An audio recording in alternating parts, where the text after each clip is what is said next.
扶进内殿，宣御医诊治。诺。诺。启禀皇后，我妹妹生来体弱，经常晕倒，请皇后不必为她担心。妹妹阻碍皇后甄选，民女代为赔罪。民女的舞蹈还有更精彩处，希望可以继续献舞。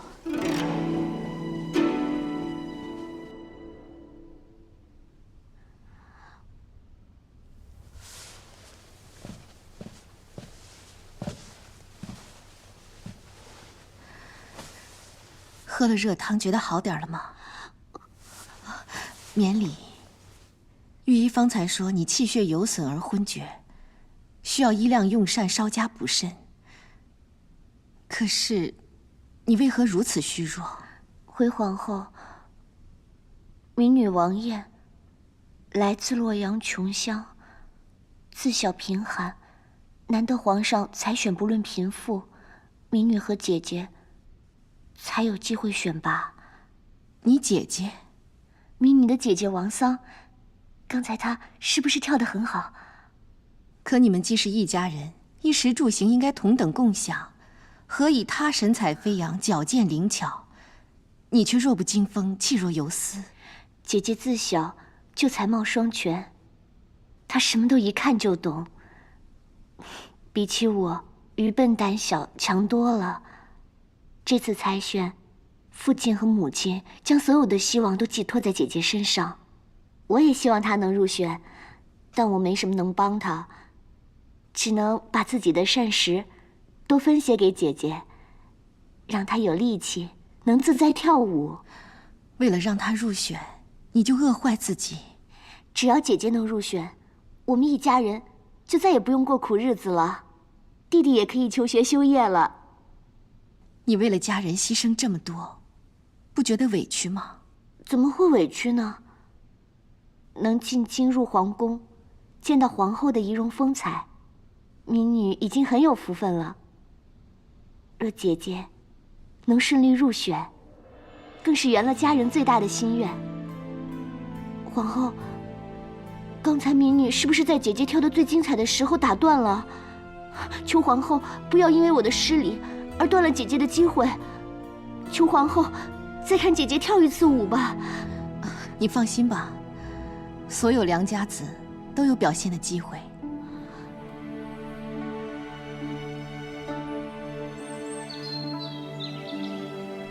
经皇后亲见，以下良家子才德品貌俱佳，即日进宫为佳人子，于掖庭学习宫廷礼仪。江柔、薛妹、王燕、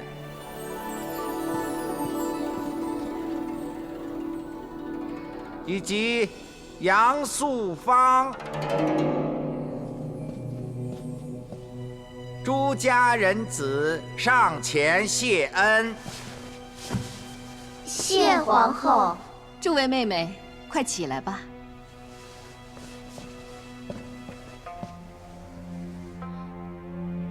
诸位能入宫候选的良家子，皆才艺出众，但能引脱而出者，仗的不单是才艺，还要论善德品行。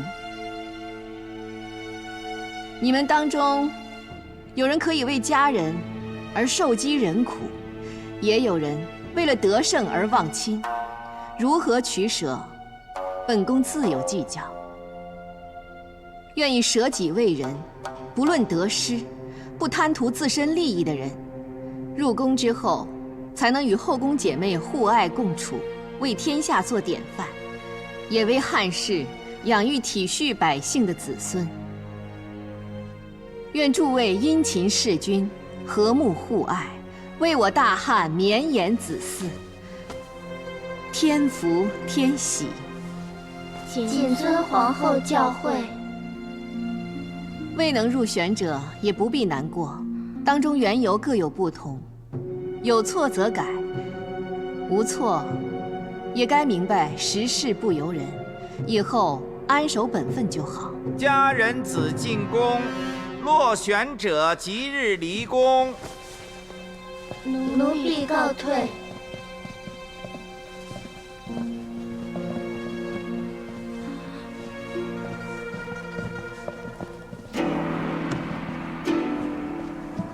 奴婢告退。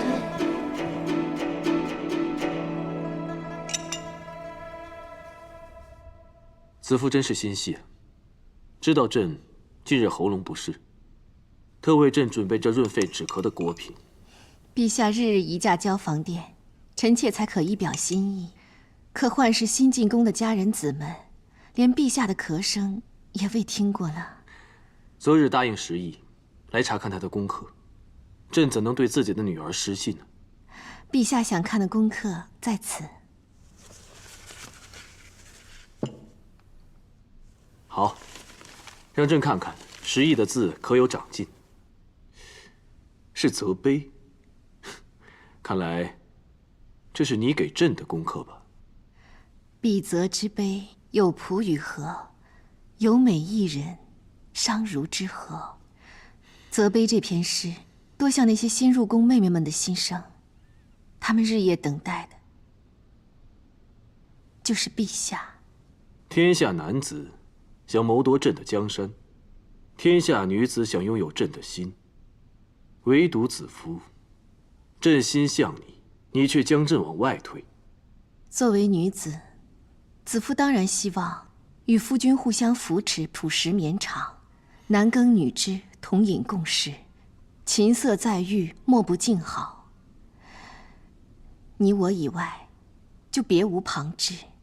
但我的夫君是帝皇，我是皇后，臣妾既分享夫君的尊荣，自当承担夫君的责任，绝不能为一己之欲而不顾汉室江山的太平昌盛。子夫啊，何况臣妾也是将心比心。当年陛下为政事远走民间，我独在掖庭苦候，秋风冬雪。那思君叛君的愁滋味，如今仍历历在目。那些妹妹们此时的心境，臣妾甚是感同身受。你只记得思君叛君之苦，可朕却记得你受诬陷被毒害，多少次命悬一线。你不惧旧事重提，朕却怕旧事重演。这后宫啊，人多了，事也多了，那些佳人子偶获宠幸，便心生骄纵，再惹来酸风度雨，到时不知你又会吞下多少委屈。不会的，昔不如今。如今臣妾是皇后了，可以保护自己。而且臣妾选的佳人子，都纯良心善，风姿绰约，真是德容兼备。就像那王姬，还有……好，好，好。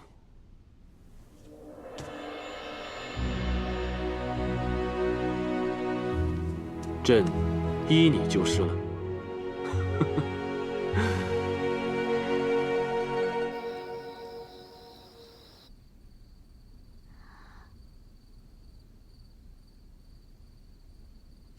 峰回路转，另开奇花。你与姐姐此番入宫，我可赠你一言。你听着，事事公让，楚楚怜滋。所谓的事事公让，就是要你在采选这段日子，事事以姐姐为先，衣食住行，能给她的，都让给她。就像明明饿了，也要把食物让给姐姐吃。当你一无所有之时，便是你获得所有之日。那楚楚可怜呢？一旦见到皇上，你必展示出自己娇弱楚楚之态，要有眼泪笼住地心。先生，你是要我假装？我假装不来的。我这个人笨，不会就弄痛自己，就像你方才受伤般，痛得眼泪汪汪就好。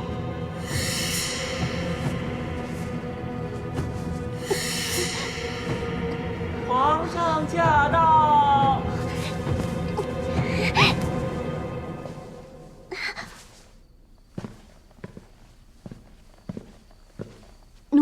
见陛下。起来吧。谢陛下。怎么哭了？奴婢从来没有想过会得到陛下的恩宠，又惊又喜，忍不住就流泪了。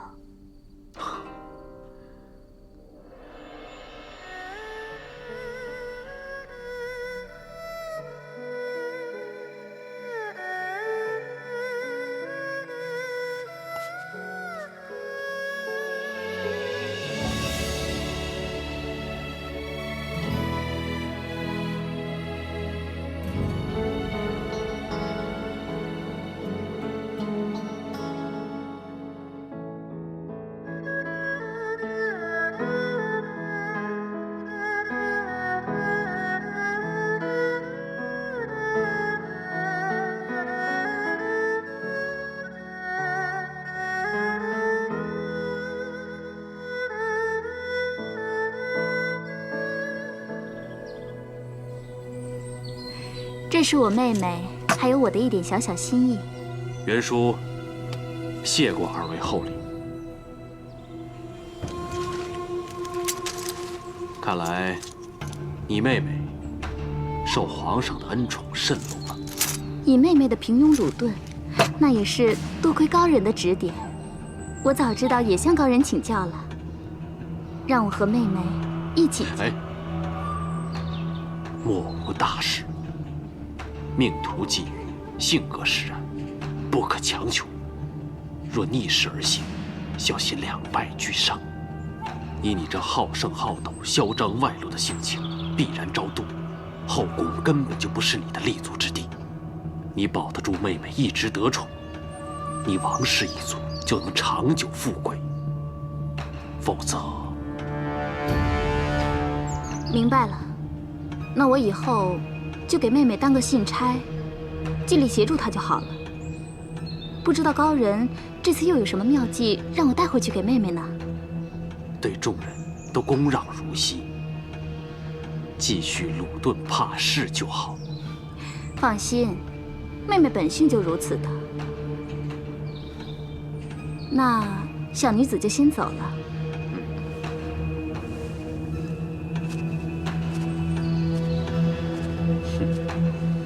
你要你的荣华富贵，我要的却是大汉皇室永无安宁之日。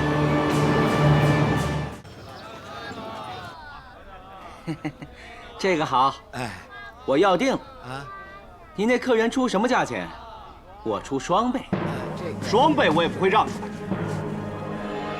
公子他想要，还给我！这玉环在我手上，它就是我的，是吗？谁敢跟我抢？你叫它玉环，我告诉你啊，你抢在手上的这个叫玉舍，戴在手上，方便拉弓弦。你连这是什么都不知道，简直贻笑大方！我跟你拼了！拼就凭你！男子汉大丈夫要拼就到沙场上和敌人去拼，保我大汉江山。为了这个玉舍，你跟我拼！哎呀，别！不要打！贼孙，珍宝来了！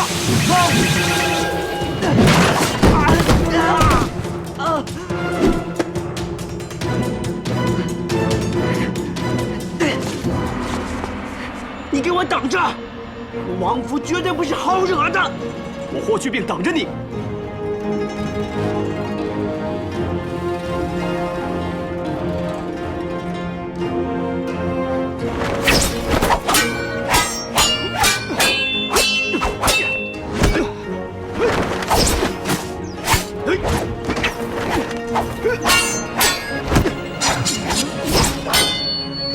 去病的剑术进步了。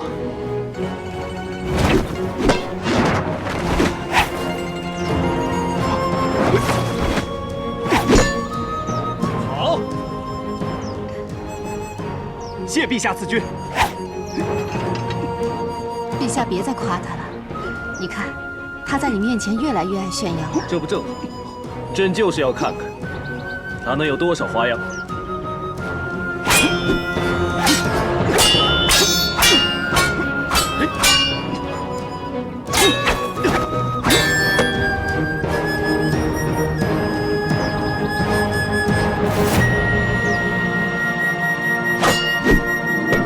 好剑法！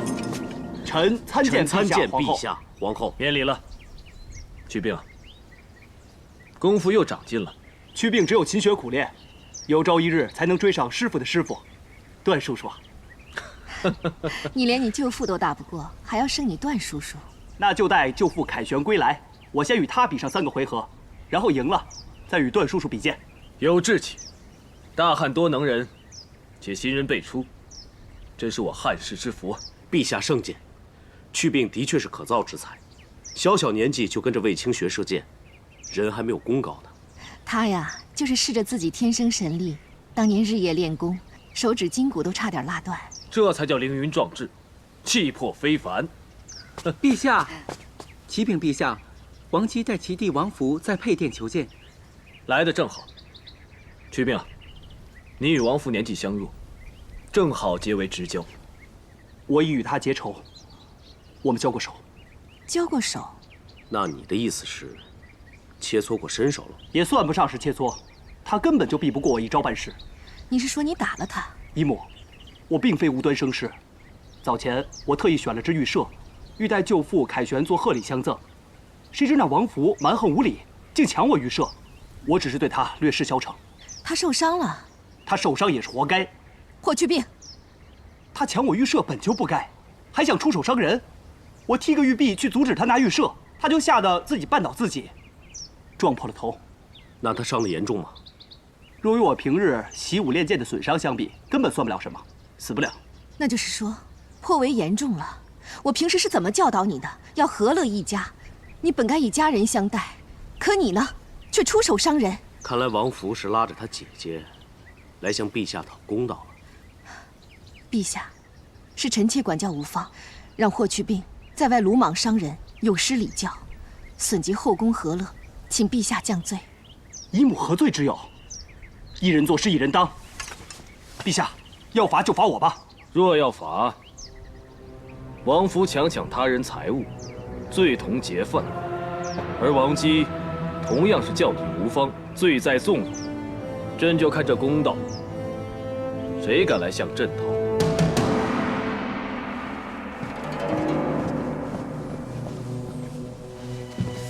参见陛下、皇后。奴婢代弟弟王福向陛下请罪。王姬，你弟弟所犯何罪？奴婢自小家境贫寒，如今承蒙陛下、皇后恩典，才有今日。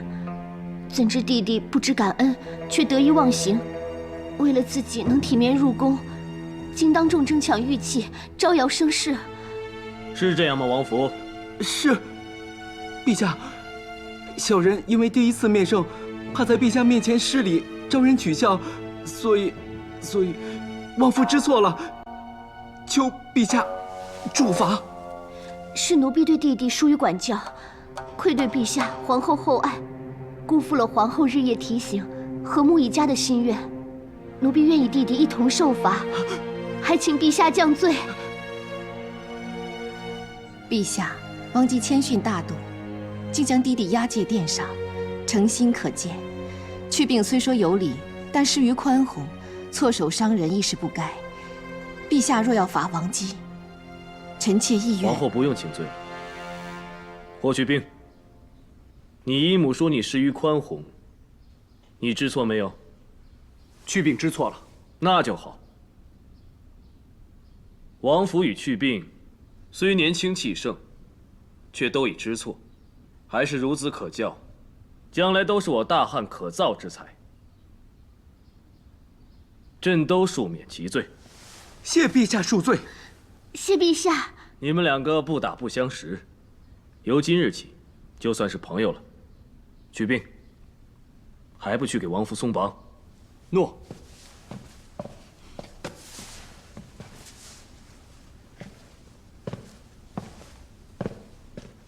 来，王姬啊，你深明大义，不恃宠生骄，不枉朕的疼爱。谢陛下。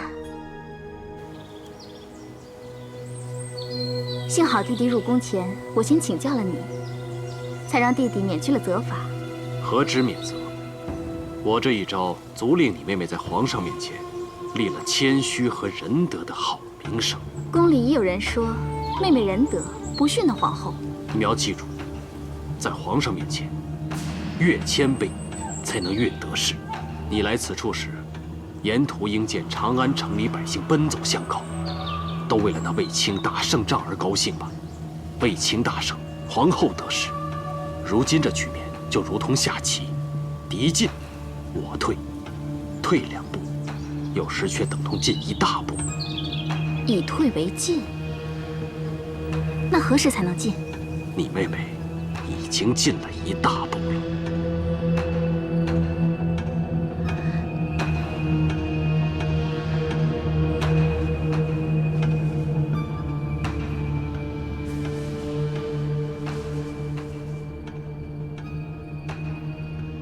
朕就喜欢你这楚楚动人的眼眸。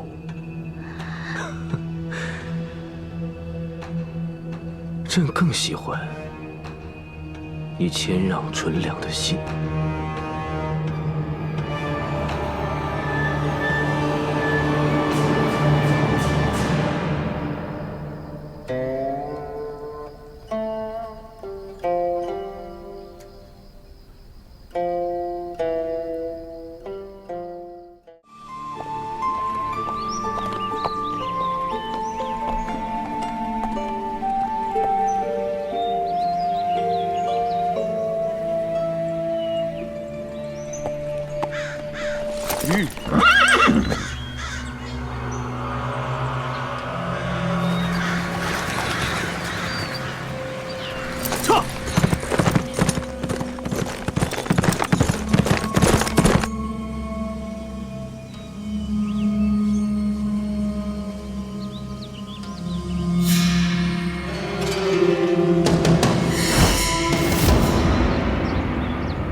不行，都不行，不行！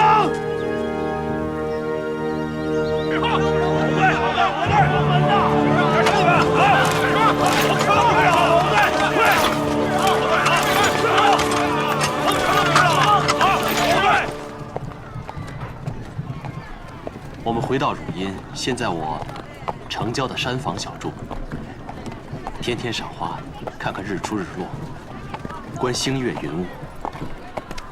只有我们2个人。让我们出去！让我们出去！我要上山！别往前挤！站住！喂，前面何事？为何关闭城门？小人也是奉命行事，由现在起封锁城门，任何人不得出入。你可知，这车上坐的是何人？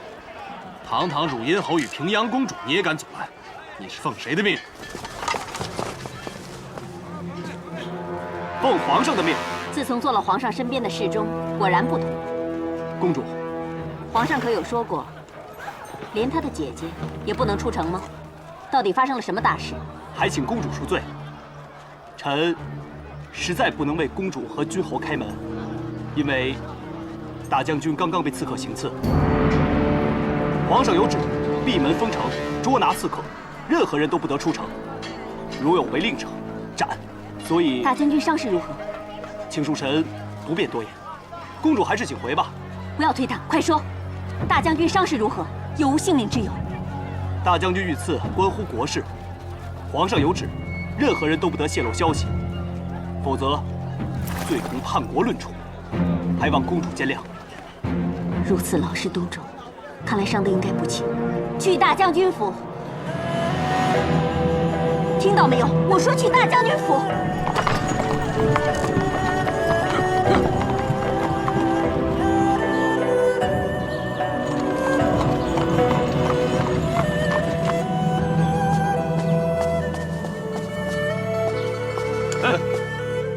谁敢拦本公主？参见平阳公主，夫人下令闭门谢客。全给我让开！公主，公主，大将军确实不见客呀。公主，参见公主。我要见大将军。大将军真的能？参见公主。公主请留步。敢问公主，可是奉旨而来？大将军遇刺，我前来探问，何须圣旨？既无圣谕，大将军不见客。公主请回。我是卫青的雇佣，亦是雇主，与他还是君臣相称。难道他连我都不肯见？还是伤势严重的不能见人？沈家不便多言，请公主见谅。皇宫禁苑都无人敢阻拦我，就凭你？可此乃大将军府，我是大将军夫人，公主请回。喜娘，是，你是如何管教女儿的？尊卑不分，欺辱雇主，忘恩负义。公主岂可？还不快为本公主引路！公主，参见皇后。参见皇后。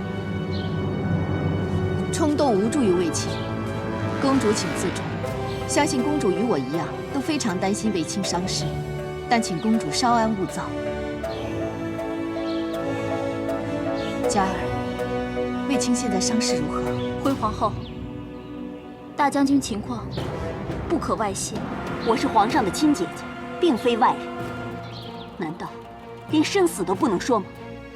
还是有人从中作梗？沈家出身卑微，从未敢望公主提携，更不会故意刁难公主。但这却是皇命。我要见他，看他是否安好。公主，汝阴侯夫人请自重。公主既为人妻，硬闯大将军府，登堂入室，非要见卫青不可，叫人如何看待公主？本公主胸怀坦荡，关心为大汉出生入死的大将军，难道还要顾虑那些无知妇孺的狭隘目光？即使公主不顾自己的清誉，难道也不维护大将军的名声吗？公主对臣下的关心，即使本宫能体谅，沈家能理解，这堂中的众人不敢多言。那汝阴侯呢？本宫方才进来，见汝阴侯的马车尚在府外等候，这大街上人来人往。目睹公主抛下丈夫走进大将军府，又叫汝阴侯情何以堪？汝阴侯夫人请放心，卫青自有大将军夫人的照顾，若有消息定当报知。汝阴侯夫人，请回。恭送公主。石总管在。送客。诺。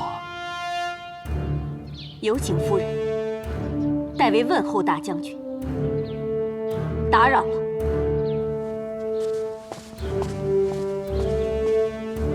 哎呦，吓死我了！皇后啊，幸好你及时赶到，否则今日都不知怎么请公主走。女儿啊，没想到你的架势可以挡得住公主啊！哎，你的手抖得比我的腿还厉害啊！带我去见卫青。哦，对对对，我刚去求神保佑你们夫妻俩，怎料一进家门，你就告诉我卫青受伤了，到底伤得有多重啊？快带我去看看。母亲啊，你留在此，我先陪皇后进去，你替我挡住来客。卫青受伤，王侯百官肯定也想来探，下人恐怕拦不住。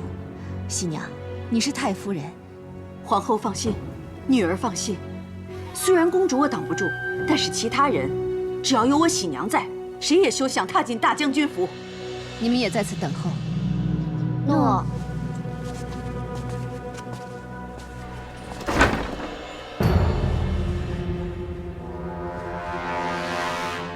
卫青自出门和段大哥练剑，就一直不曾回府。传出他受伤消息后，我只是受命守府挡客，却一直无人来传他的消息。我得知卫青受伤时，皇上在议事，我无处可问，就赶过来，却没有了解事情始末。你也是关心卫青，只是不知道他现在情况如何，伤得严不严重，有没有性命之忧啊？你别担心，我即刻回宫，向皇上问明白。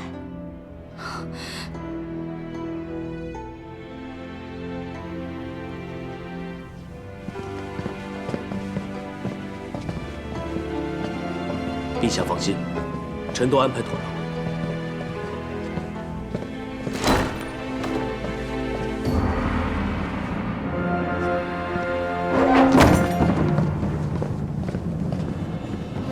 参见陛下。不用多礼。谢陛下。外面是否一切顺利？朕已经下令关闭城门，侍卫正在挨家挨户搜查刺客，如今全城戒备，人心惶惶。官民都在议论你是生是死。先前在长安城中形迹可疑的淮南客旅，果然在一日之间消失无踪。看来我们的估计没有错，他们是在为刘安通风报信，以刺杀卫青。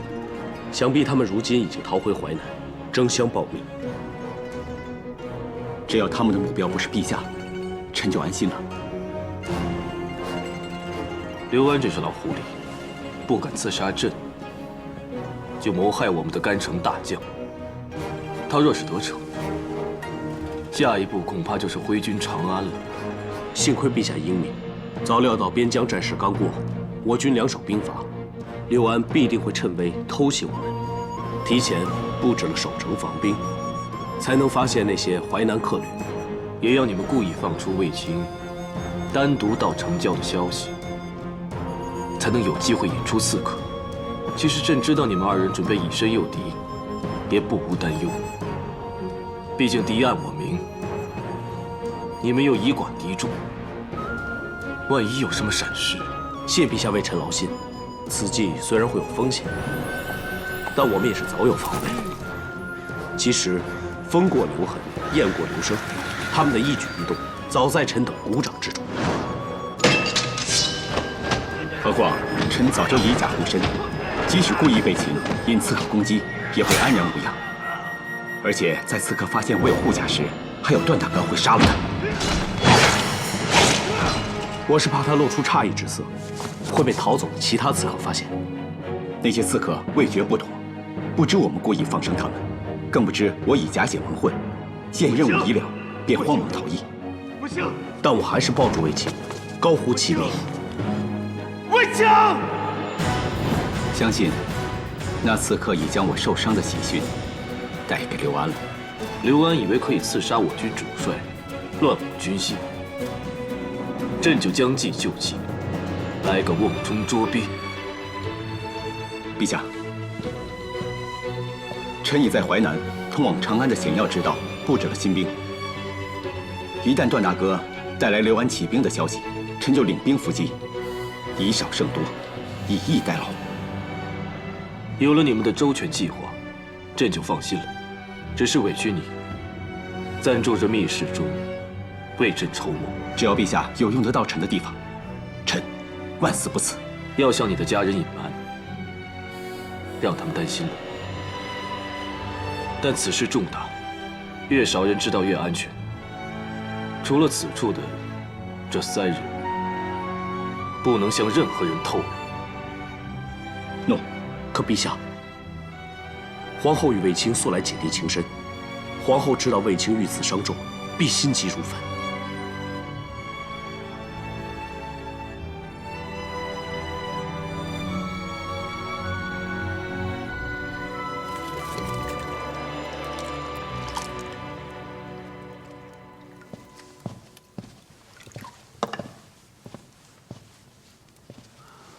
陛下圣安。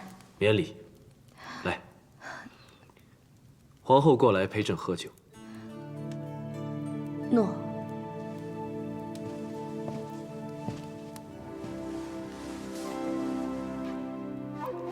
臣妾还以为朝事繁忙，想不到陛下有如此兴致。秋意渐深，朕煮了菊花酒，刚想叫子夫过来共尝，你就来了。其实臣妾早前来过，只是陛下在议事，知道朝中有紧急之事，不敢打扰。今日确实朝事忙，烦恼多，难得今日可以舒舒气。子夫就陪朕喝几杯吧。看来朝中烦恼之事已经事过境迁，并无大碍。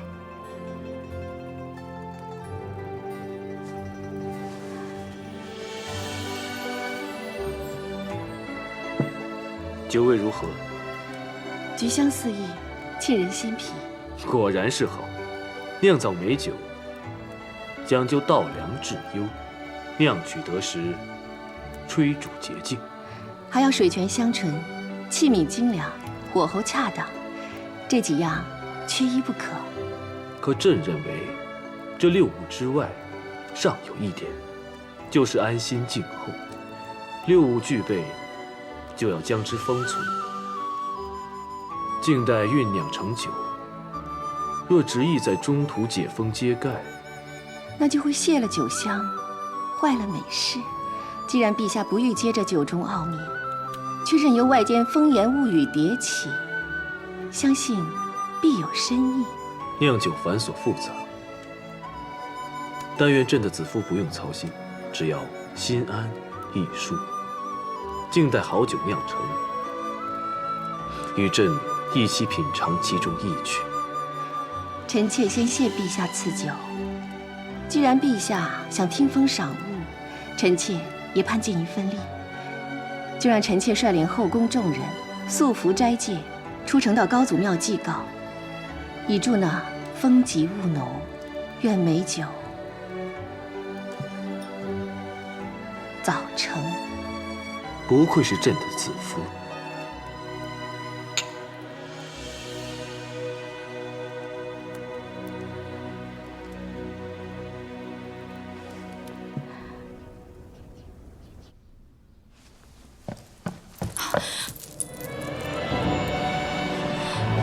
夫人，夫君，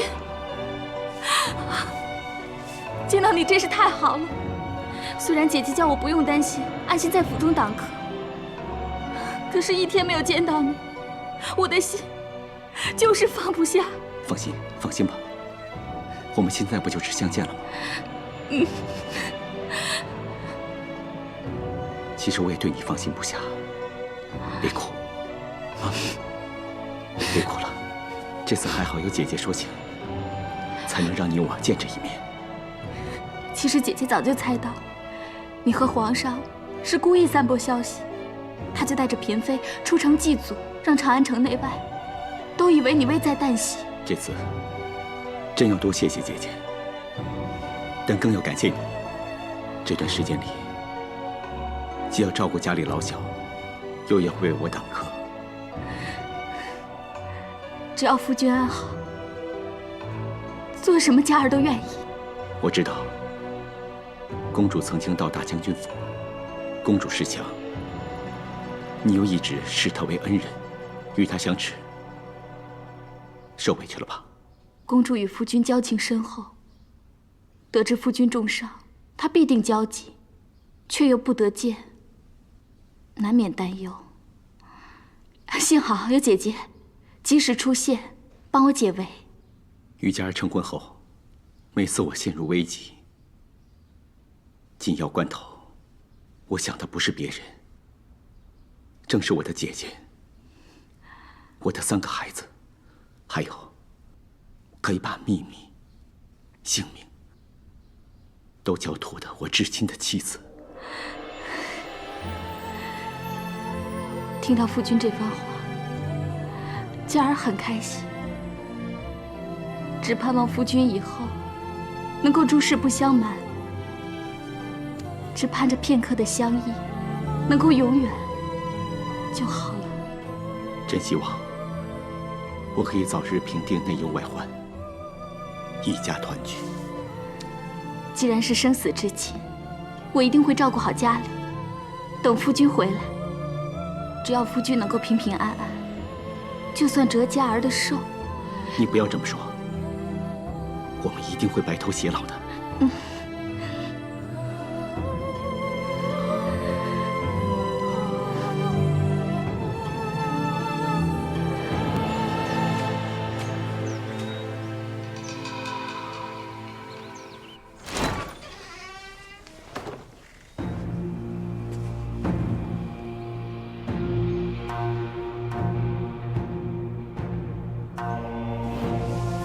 到时候我就可以天天为你漫舞，无忧无虑。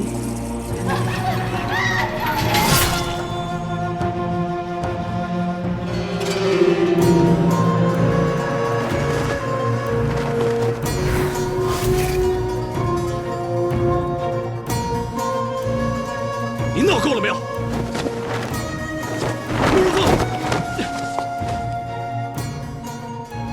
够了！不要再碰你师姐的遗物了。人家可是奉了你的命令来打理师姐的毒物。回长安这段日子，你也不来看看。虽然我知道你怕触景伤情，可放着师姐这么多好东西不管，岂不浪费了她多年的心血？你这可算是对不起她呀！收了我的钱就替我办事，惹我不高兴，你就滚！若是坏了大事，你就死！哼！哟，受人钱财，替人消灾，我自当尽全力。你放心，我用药的本事与师姐相比，有过之而无不及。我们双剑合璧，自当横行无忌。我才不要什么横行无忌！那你要这药来又有何用啊？给我的棋子吃的。已经用上酸枣仁、龙齿、合欢皮这些药材了。王姬的惊悸多梦、虚烦不眠之症还不见起色。皇后，梦魇乃心念所系，若要根治，还要知道王姬所忧所怕、所梦为何事啊？本宫也多番问他，连他自己也说不清心中所忧，更不知所梦为何物。真是令人忧心。皇上驾到！参见陛下。参见陛下。都免礼了。你先退下吧。诺，臣告退。约好了，朕今日与儿女们画马勺，朕可没有失约哦。多谢陛下百忙之中记挂此事。答应过你的事，朕怎么能忘呢？怎么你好像很疲惫？这阵子要劳心的事情不少吧？刚才是太医令报告众妃的健康，没什么吧？每月循例上告也没什么，只是王姬近来总是梦魇缠身，半夜惊醒不能入眠，即使用药也没见什么起色。她看上去纤纤弱身，倒也需要多加注意。陛下要前去一探吗？朕也好一阵子没有去看她了。去也好，那你就先准备画马勺的用具，朕很快回来。诺。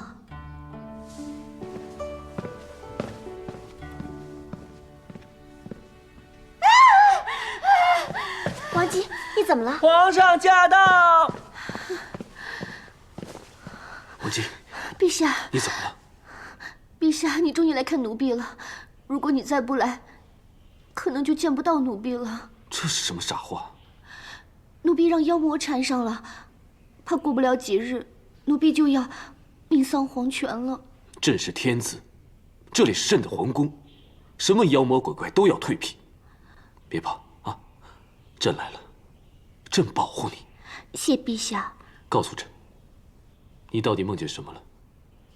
或许你只是日有所思，犹疑生梦。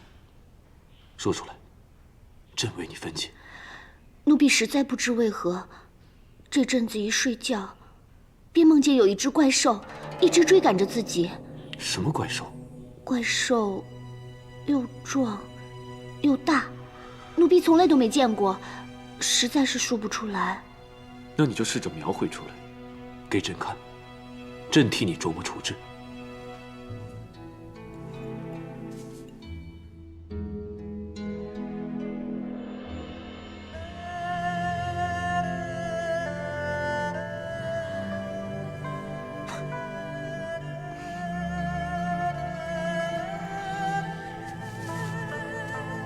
这个就是怪兽的耳朵，它就不停地追赶着奴婢。奴婢回头时，就见着耳朵的模样。来，接着画。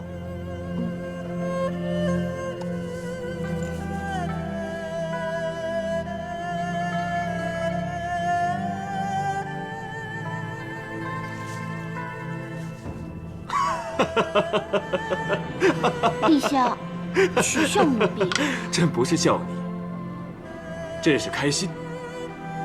奴婢每天被这怪兽追赶着，陛下还这么开心？这哪是怪兽啊，这就是熊啊！熊会吃人的。你呀，不管它会不会吃人，只管为朕生个白白胖胖的皇子就好了。大人瞻之，为熊为皮，男子之相。梦熊意味着要生儿子。朕只有一个皇子，你若真能为朕再添一个，那朕就封你这个糊里糊涂的王姬为夫人。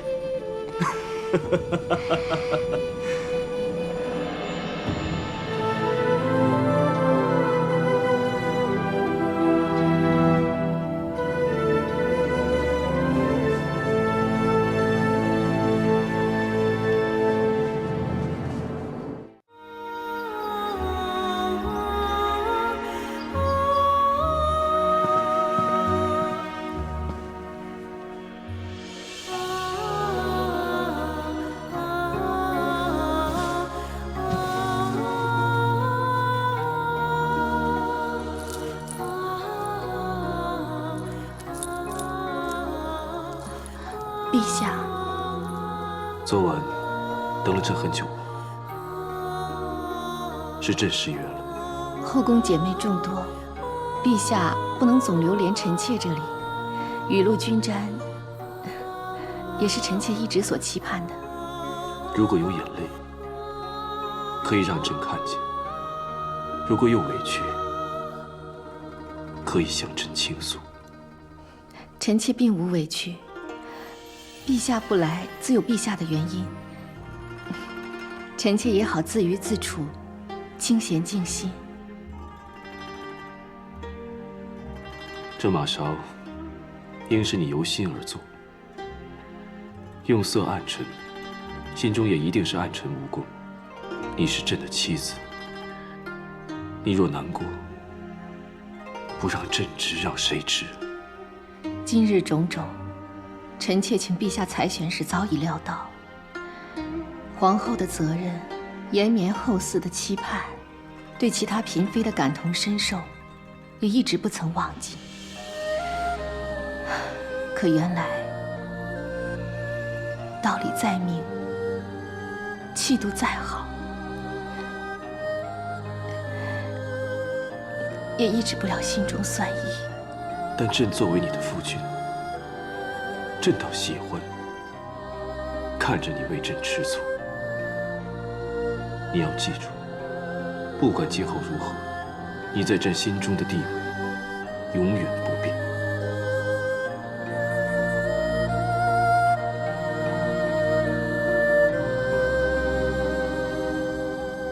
如今普天之下都在议论，以为卫青遇刺已伤重而死，只是朕不敢发丧。淮南那边已经整装待发，一切按我们筹算而行。卫青已经布好了3道防线。第一道就是城高要道，刘安与衡山王不和，出兵必然绕过衡山王封地，那城高就是必经之路。但城高要道宽阔，刘安不难杀出，所以还有第2道防线，就是小罕。此处深险异常，乃天险所在。臣的密探来报，刘安多番与崤山以东各郡国联系，看来刘安是想以崤函作为据点，借兵力与天险突袭长安。卫青虽然在密室之中，却早已派亲信驻守崤函里外。此地关隘坚固，易守难攻。我军早着先机，伏兵于此，就可以将刘安全军覆没。好一个卫青！此次布阵看似守，实为攻。我们就以逸待劳，瓮中捉鳖。启禀陛下，淮南王刘安的侍中雷贝跪于未央宫外求见陛下。此人乃刘安亲信，此时来长安，千万不要坏朕的大事。陛下，臣雷贝急奔长安，只为忠心效力陛下，不能坐视淮南王刘安图谋作反，悖逆无道，特前来禀告，望陛下挥兵征讨。淮南王在封地一直安分守己，爱民之名远播。你一个小小的郎中，竟敢以下犯上，若无凭证，便是诽谤亲王。臣并无诽谤，淮南王屯兵已久，伺机而为。早前大将军遇袭被刺，就是淮南王指使，旨在令汉军无帅，军心不稳呢。你当朕是昏君吗？没料到这一切，不会预先埋下伏兵吗？陛下恕罪，罪民只是弃暗投明心切，才急于相告。但有一事，陛下恐怕不知，其实刘安早在陛下身边埋下细作，而那人正是郎中令段宏。你是在说我吗？陛下，段宏与刘安多次私会，透露陛下政策与布防，让刘安早做防备。来人，在！拿下！走！陛下，段宏背叛陛下，与刘安合谋，我只是坦言相告，为什么要抓我呀？那我也可以坦然相告，我与刘安种种交往，都是受于皇命。何况你自己不就是背逆君王吗？有何资格指控于我？不错，雷贝，今日你可以背叛刘安投靠朕，他日也可能叛逆朕投靠旁人。如此朝秦暮楚之人，我大汉弃如草履，更何况拜你所赐，朕的计策功亏一篑。什么？你真以为刘安的阴谋举动朕不察不知吗？段宏叛变是假，卫青遇刺虽真，受伤却是假，一切只是诱兵之计。我们早已设下埋伏，只等刘安起兵，便一举歼灭。可你带着刘安的秘密出逃到此，刘安一定会顾及你的告发。你以为刘安还会出兵吗？雷贝，你坏朕大事，罪该万死！陛下饶命！陛下饶命啊！你去淮南，雷贝一来，刘安定会按兵不动，而且日后行事会更加谨慎，也有更多时间屯兵勾结。对大汉来说，更是心腹大患。如若外敌在侵，刘安有取得机会起兵，我们就会首尾失据，防不胜防了。目前汉军未及整顿，难以挥军远征淮南，而且刘安外有贤名，又无谋反实据，即使汉军能去，也是名不正言不顺。这些朕当然明白，但就算卫青领兵，都未敢保证能胜过淮南精兵。正因不能力敌，所以只能智取。臣去一方面可以细查与他合谋的郡国诸侯、朝臣百官，让陛下早做防备；又可以钳制他用兵，让陛下立于不败之地。此计若能成事，固然是上策，但段大哥，你不带一兵一卒，万一不能取信于刘安，只身一人，就算你武功再好，又怎可抵挡千军万马？朕实在不想失去臂膀。雷贝既然告发臣与刘安勾结，那陛下将臣降职，以示不信，臣或能博取刘安信任。以臣与刘安几次交往，他是求贤若渴的，以臣之能，他不舍得杀我。你可知稍有差错，那可是九死一生。那臣就托陛下庇护，得那一线生机。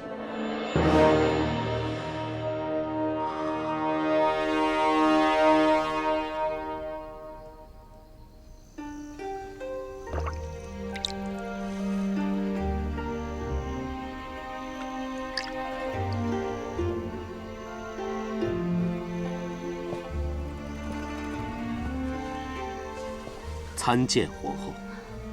段大哥，我正想去交房殿向你辞请，经过御河看到烛灯，相信是你，所以就过来了。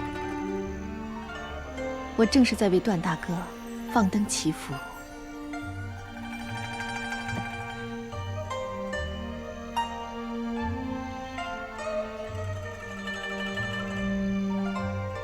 吾兄安息，谢谢妹妹。段大哥忽被贬职，又要远赴淮南，个中详情我虽然不能细问，但深信此去是任重而道远。任虽重，道纵远，但能保护长安城中与未央宫里的人，也是值得的。段大哥，能否说实话？此去是否凶险极大？有妹妹的助导，哪怕什么凶险？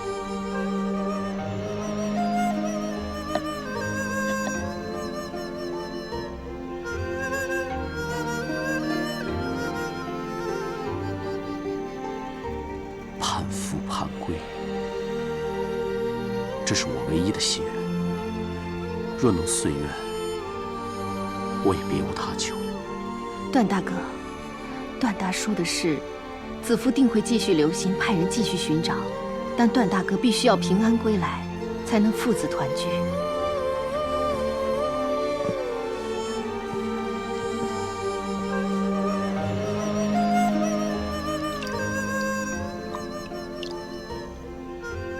就算人不在，魂也一定会归来，守护所爱。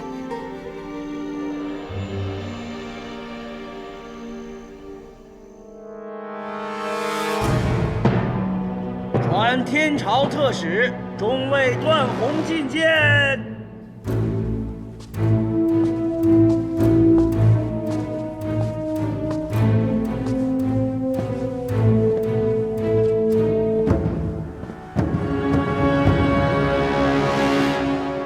中尉段宏参见大王，参见王太子。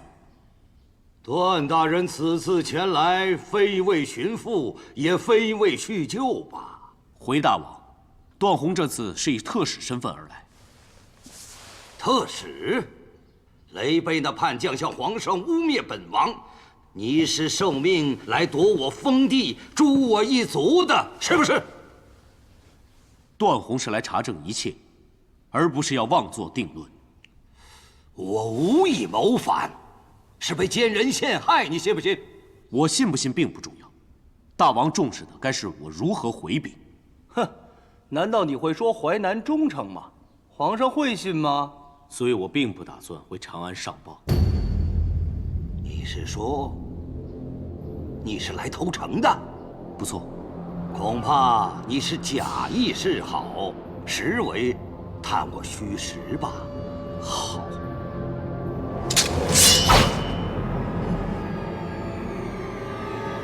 我被雷贝揭发与大王有交情，不管我如何上报，也难在刘彻面前立足。此次请旨出使，只是一心前来投靠大王。大王却如此相待，原来纵使我有忠肝义胆没用，纵使我已斩雷贝，为大王报仇消恨没用；纵使我夜访衡山王，祝大王与衡山王兄弟修好也没用。事到如今，段宏已无路可走，要杀，不用劳烦大王，段宏横剑一抹便可。且慢，你真是来投诚的？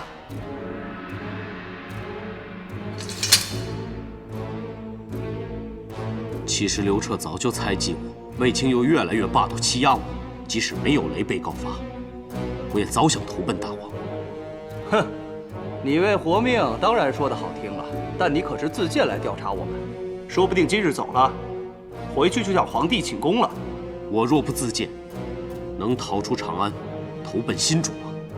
大王，我本带了3份大礼，以表忠诚，你还想要吗？段兄弟所说的3份礼，究竟是什么？第一，是一个消息，卫青根本就没有受伤。难怪探子说雷贝入京之后，卫青迅速康复，巡防练兵如旧。刘彻早已料到，卫青才干绝人，用兵如神，外敌尚且畏他如鬼魅。大王如要出兵，定会先行刺杀卫青，以乱汉军，所以故意安排卫青讲伤，让大王轻敌出兵，再派卫青伏击。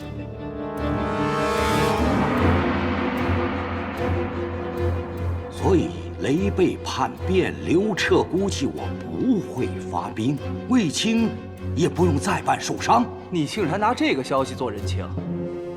卫青被刺之时，你分明在场，还护卫着他斩杀刺客呢。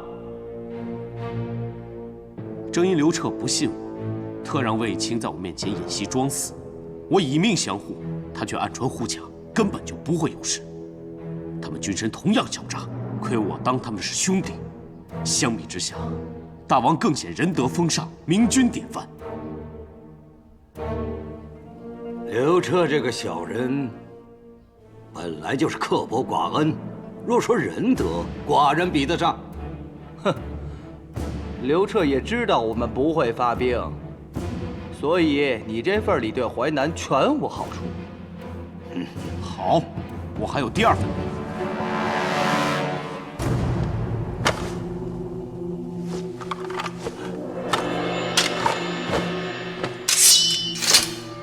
大王应该觉得眼熟吧？雷贝的剑，剑主正卧于跃马坡凉亭旁的黄土下，为背叛大王忏悔。啊，杀得好！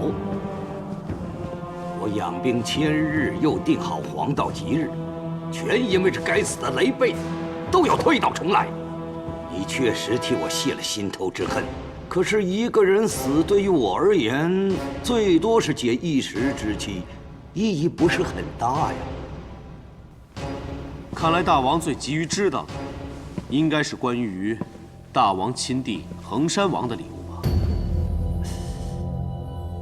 你是说你能助我与他修好？不错。段宏此来，除了是天朝的特使，也是衡山王刘赐的密使。别信口胡言了，叔叔与父王向来不和。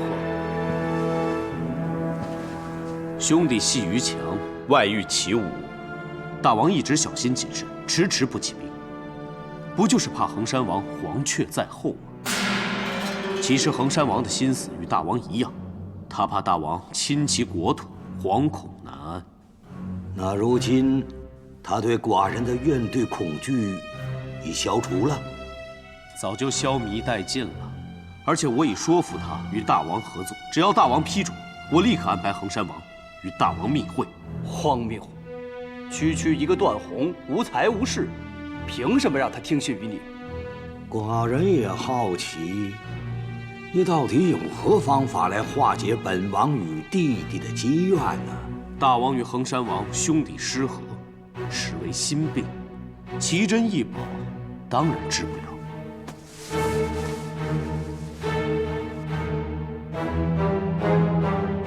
只有我这代主才可起死回生。